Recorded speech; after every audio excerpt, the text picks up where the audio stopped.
Ahoj, vítám vás při dnešním videu. Dnešní video bude pet tag a můžeme začít. Předem se omlouvám, že nepůjdu vidět, jenže budu kamerovat. Takže toto je Jessie, je to můj potkán, je velmi přátelský, je velmi přátelská, hodná, je to holka, je milá. Kdykoliv by někdo něco udělal, tak by ho nekousla, jedině by ho olízala.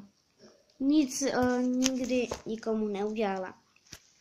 Je strašně hodňoučká. Každý den ji pouštím, aby si podlítala po celém pokoji, aby se vyřádila a aby v noci mě nebudila a krásně spínkala. Je to moje nejlepší kamarádka, mám ji velice moc ráda a nevím, co by jsem dělala, kdyby se jí to stalo. Má rok a půl a dožívá se jenom 2 let, takže to je na těch potkanech to blbý. Ale i tak ty 2 roky krásné sní. Ne, ona nemá ještě ani rok. Má jenom půl roku, no. Krásné dny sní, to jsou nádherné dny. Můžeme se přesunout na to, že na barvy má hnědou, tmavě hnědou a bílou barvu a má na zádech takový proužek a vedle nich má 2 puntíky. Má krásně růžové ouška a žluté zuby. Žluté zuby má každý potkán, protože když všechno jí, tak se jí potom zžloutnou zuby. To je u nich přirozené. Tak můžeme se přesunout na dalšího a to je pes. Přesunuli jsme se ven a toto je můj pes. On je nejmladší, jmenuje se Kill. Je flekatý, má hnědou a hnědobílou huňatou srst.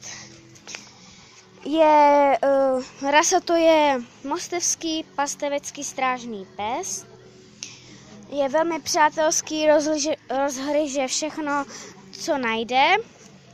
Rád si hraje s ostatníma psama a chrání nás. Štěká na všechny kolem nás a jakože ne, že by kousal, ale kdyby se nám něco stalo, tak by je kousal. Můžeme se přesunout na dalšího. Další pes je Max. Je to zlatý retriever skřížený s jezevčíkem. Je takhle malinký, je asi nevím, nějakých 50 cm veliký. Nevím a prostě teď se protahuje. Je strašně přátelský, rád se honí za klackem a mě rád dělá toto. Maxiku strašně moc běhá a všechny otravuje, protože si furt chce hrát. Dalším psem je tady Bojka. Bojka je kluk. Je to černý retriever a taky je přátelský. Hraje si a rád se pere o klacek. Teď tu jsou všichni 3, můžete vidět. Všichni jsou kluci a všichni jsou strašně hraví. I když Kill někdy nechce, ani Bojka někdy nechce. Takže tohle by bylo z dnešního tagu vše a já se s vámi loučím. Ahoj při dalším videu.